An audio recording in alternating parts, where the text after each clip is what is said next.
नमस्कार मेरे प्रिय मित्रों, मेरे प्यारे बच्चों। मैं आप लोगों के सामने आज एक बहुत ही इंपॉर्टेंट न्यूज़ लेके आ गया हूँ। देखिए, कोरोना धीरे धीरे समाप्त हो रहा है और अगर आप रिपोर्ट की माने तो रिपोर्ट में रोज डेली देख रहे हैं 3 लाख से ऊपर केसेस आ रहे हैं। पर वो 3 लाख केसेस तब एप्लीकेबल होते हैं जब आदमी की डेथ रेट बढ़ती है।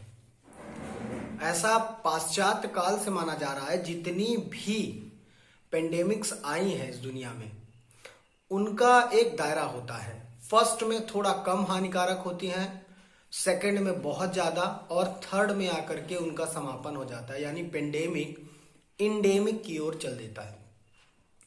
और इसका इशारा पश्चिमी देशों ने काफी दिया हुआ है। पश्चिमी दैट मीन्स वेस्टर्न कंट्रीज, जिनको हम अपने देश से भले बाहर कर चुके हैं, लेकिन अभी भी उनकी बहुत सारे कानूनों को हम फॉलो कर लेते हैं। कानूनों को कहना थोड़ा अनुचित होगा, मतलब वो जो जैसा करते हैं, जैसा फॉलो अप करते हैं, हम उनका भी फॉलो करते हैं उनको। मतलब उनके किए गए निर्देशों का पालन करते हैं। उनका कहना है कि मास्क मत पहनो तो हम लोग भी मास्क हटाने लग जाते हैं। वो लोग कहते हैं लॉकडाउन लगाओ तो हम लोग भी लॉकडाउन लगा देते हैं। यानी वेस्टर्न कंट्री इतनी डेवलप्ड कंट्री है कि वो जो भी फैसले लेती है पूरे देश, विश्व के देशों को मानना पड़ता।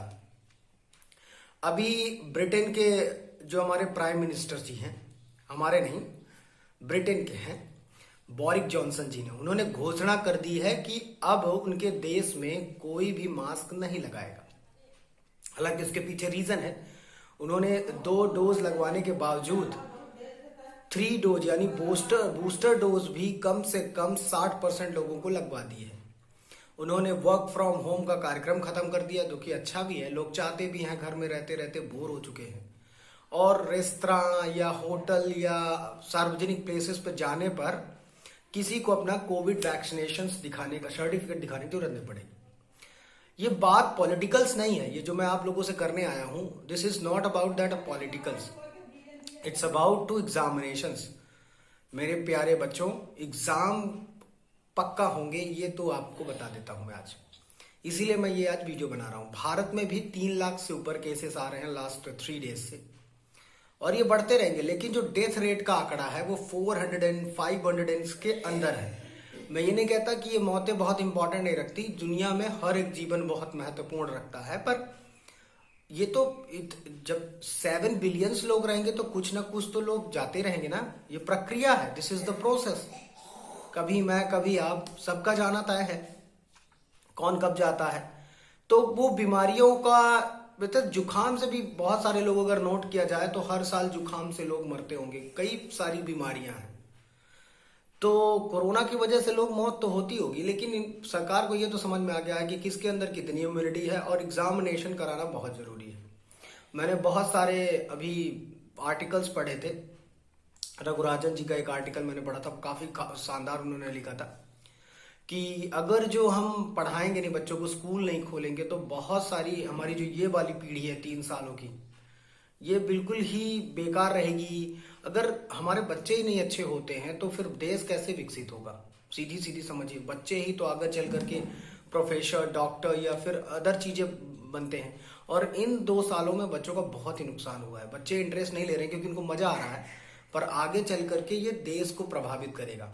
जैसे मैंने बताया था, कोई एक बच्चा कुछ करता है तो उसके माता पिता, स्कूल और उसके एरिया के साथ साथ पूरे देश का विकास होता है। उसी प्रकार हर बच्चे को चाहिए कि कुछ ना कुछ ऐसा करे जिससे देश का एक अस्तित्व बदल जाए।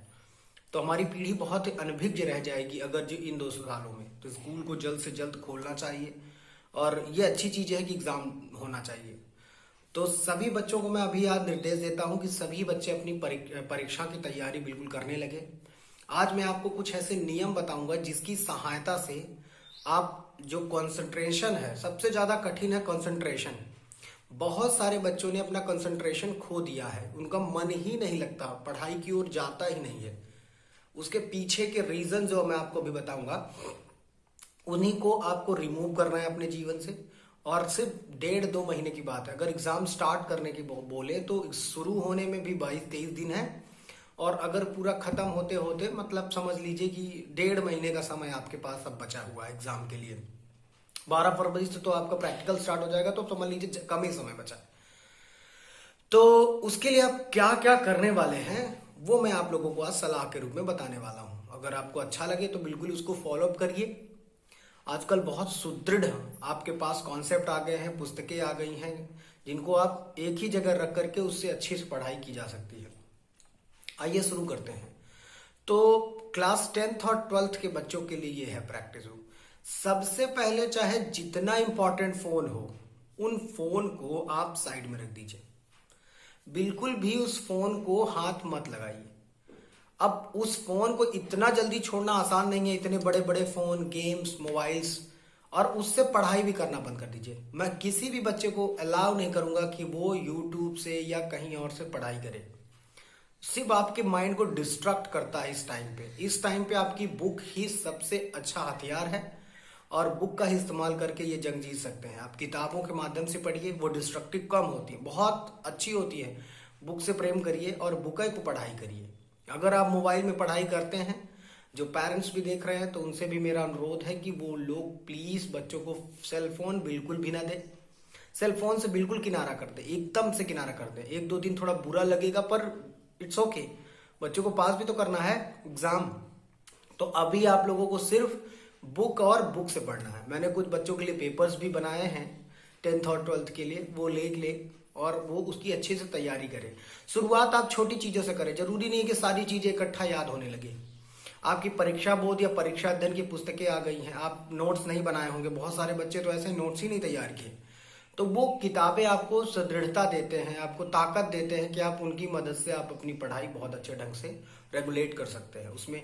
अच्छा, कुछ बच्चे ऐसे भी हैं जिनका भी पूरा कोर्स देखने में दिक्कत होती है, तो वो बच्चे पेपर जो परीक्षा बोर्ड या परीक्षा अध्ययन है उसके पहले सेट्स दिए रहते हैं, 1 2 3 4। तो जिनको पास होने के लिए पढ़ाई करनी है तो वो सेट उनको पढ़ने चाहिए। वो 4 सेट अगर वो सॉल्व कर पाते हैं तो डेफिनेटली वो पास कर जाएंगे। दूसरी बात और कि जो बच्चे अभी कोचिंग जा रहे हैं, कोचिंग और ट्यूशन से आप थोड़ा ब्रेक लें और वास्तविक रूप से 2 महीने अपने आप को दें ताकि वो आगे जा सके। अगर वो ये 1.5-2 महीने नहीं दे सकते अपने आप को, तो फिर वो आगे नहीं जा सकते। कोचिंग में आपका समय वेस्ट हो सकता है, क्योंकि ये आपको अब पढ़ाई करना चाहिए, याद करना चाहिए। मैंने कभी भी याद करने के पक्ष में काम नहीं किया है। शिक्षा एक याद करने जैसी चीज नहीं है, पर अब समय कुछ नहीं बचा है और पास नहीं होगे तो पड़ोसी और फूफा का फोन भी आ जाएगा आपके पास कि आपका बच्चा पास नहीं हुआ। तो आप लोगों को याद करना पड़ेगा। तो कुछ प्रक्रियाएं बताता हूं मैं आप लोगों को और आप उसको करेंगे। पहला तो फोन आपको नहीं यूज करना है एकदम से। फोन बहुत डिस्ट्रैक्ट करता है। फोन बिल्कुल पूरी तरह से फोन से दूर हो जाइए। मैं प्रैक्टिकली बता रहा हूं इस चीज को। तो दूसरे नंबर की चीज है वो आप लोगों को अपने सेट से तैयार करना है और अपने नोट्स जो नहीं बना रखे हैं तो उसी से पढ़ाई करें। कोई डिजिटल चीज का इस्तेमाल ना करें पढ़ाई के लिए, चाहे जो भी हो। तुरंत आप सर्च करने लग जाते हैं। और दूसरी बात, सुबह उठें, एक्सरसाइज 20 मिनट की करें। कुछ भी हो 20 मिनट का एक्सरसाइज जरूर करें। इस समय ठंड है तो भोजन में गर्म पानी लें। जब भोजन करें तो जब पिए भोजन खाते एक समय या खाने के बाद, वैसे खाने के बाद तो खाना पानी पीना नहीं चाहिए 1 घंटे तक। तो कम से कम आपको 1 घंटे बाद पीना है तो गर्म पानी घूट घूट करके पानी पीजिए। देखिए शरीर में हमारे और पेट जो है, ये पेट और दिमाग में सेम तरह की स्ट्रक्चर्स होते हैं। यहाँ भी न्यूरॉन्स बहुत होती है, ऐसे ऐसे देखा होगा। पेट में भी यूं यूं यूं यूं घुमा रहता है। तो अगर पेट हमारा अच्छा रहता है तो हमारा दिमाग भी अच्छा रहता है। हम जो भी भोजन खाते हैं वो सब एक निश्चित तौर पर ऊर्जा देने के बाद हमारे शरीर में रुकना नहीं चाहिए, वो बिल्कुल समाप्त हो जाना चाहिए। ठीक है, तो हम ऐसा कैसे कर सकते हैं? हम तमाम प्रकार की चीजें खाते हैं, मैदा खाते हैं, तला हुआ खाते हैं, दबा दबा के खाते हैं, तो वो चिपकने के चांसेस हैं। अगर आपकी ये जो अतड़िया जहां से भोजन गुजरता है ना, पेंक्रियाज हो गया, जहां से भी आपका भोजन गुजरता है, फूड पाइप्स, अगर उनमें भोजन चिपक जाएगा, ऐसा भोजन खाएंगे जो चिपकेगा, which is very harmful for you. इसलिए चिप्स, पापड़, ये तले भुने इस समय 2 महीने तक बंद करिए। थोड़ा हार्ड और पथरा ना खा लीजिएगा, हार्ड का मतलब पर थोड़ा सा मोटा भोजन करिए, जो हमारे देश का पारंपरिक भोजन था। और ये तला भुना खाना बंद करना पड़ेगा। तो जो आप खाते हैं, तो गर्म पानी का इस्तेमाल क्या होता है कि अगर मान लीजिए कुछ चीज चिपका रहता है तो वो बॉडी से बाहर हो जाना चाहिए। अगर पेट आपका अच्छा खुला रहता है तो आप इतना बेहतर महसूस करते हैं, क्योंकि दिमाग भी खुल जाता है। पेट में भी पानी, बॉडी के 90% पानी आपके ब्रेन में होता है। तो पानी निश्चित तौर पर लेते रहें और थोड़ा थोड़ा अपने आप को समय दें। हर 2 घंटा पढ़ाई करने के बाद टहलें, बाहर जाएं, घूमें। इससे मन और आकर्षित होता है और बहुत ज्यादा मन लगता है पढ़ाई के लिए। तो मैंने आपको 3 चीजें तो महत्वपूर्ण बता दी हैं। पहली कि फोन से कट ऑफ। दूसरी चीज आपको कि आपके नोट्स नहीं बने हैं तो परीक्षा बोर्ड के सेट्स हैं जो पास होने के लिए, जो बढ़िया रिजल्ट पाते हैं तो पूरा रिवाइज करें, उस सेट्स तैयार कर लें। ABCD 4 सेट दिए रहते हैं हर सब्जेक्ट के। और थर्ड चीज है डेली सुबह उठ करके एक्सरसाइज करना 20 मिनट्स ओनली। और फोर्थ नंबर चीज मैंने बताई कि भोजन में या भोजन के बाद 1 घंटे तक पानी नहीं पीना है, और पानी जब पीना है तो hot water, that is you can sip up, जितना जितना झेल सके आप उतना पानी ले सकते हैं। और ये 4 रूटीन ही आप अपने जीवन को लीजिए। अब पढ़ाई को इतना घंटों के हिसाब से मत पढ़िए। बहुत सारे बच्चे होते हैं 4 घंटा पढ़ लिए, 5, अरे साला 30 मिनट पढ़ो आप। पर वो 30 मिनट में आपका दिमाग इधर से उधर नहीं जाना चाहिए। पता लग कभी कभी होता है हम किताब पढ़ रहे हैं पर हमारा मन कहीं और रहता है। वो चीजें जीवन में कभी स्टोर नहीं होगी, क्योंकि आपका मन कहीं और है। तो उसको कंठस्थ करिए, थोड़ा सा रिवाइवल करिए। उस फिर पढ़ाई का कोई मतलब नहीं। आप चाहे घंटों बैठे रहिए किताब लिए, उस समय आपको पढ़ाई बिल्कुल नहीं करनी चाहिए।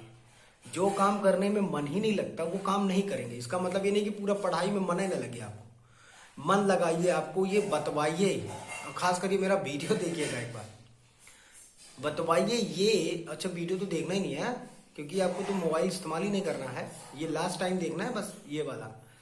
आप अपने आप को बताइए कि ये कितना महत्वपूर्ण है। वो बात इंपॉर्टेंट नहीं है जो दिमाग में घूम रही है।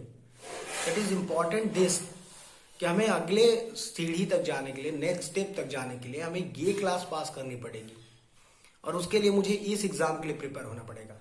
और एक अलर्ट है कि कोई भी बच्चा एकदम डिनाइड नहीं करेगा। डोंट टेक इट ग्रांटेड कि एग्जाम नहीं होंगे या कोरोना केस बढ़ जाए। बहुत सारे तो प्रार्थना करने लगे, भगवान कोरोना में ज्यादा लोग मरने लगे। What rubbish nonsense. You will have to give the examination. This is a simple process and you have to follow it. हाँ, तो अपनी पढ़ाई को इसी प्रकार कंटिन्यू करें, थोड़ा फोर्स डालें और अब थोड़े मजे करने बंद करें। ठीक है, आई होप कि आपको इस वीडियो से बहुत कुछ सीखने को शायद मिल सकता है, और आप फॉलो अप करिए। और जय हिंद, नमस्कार।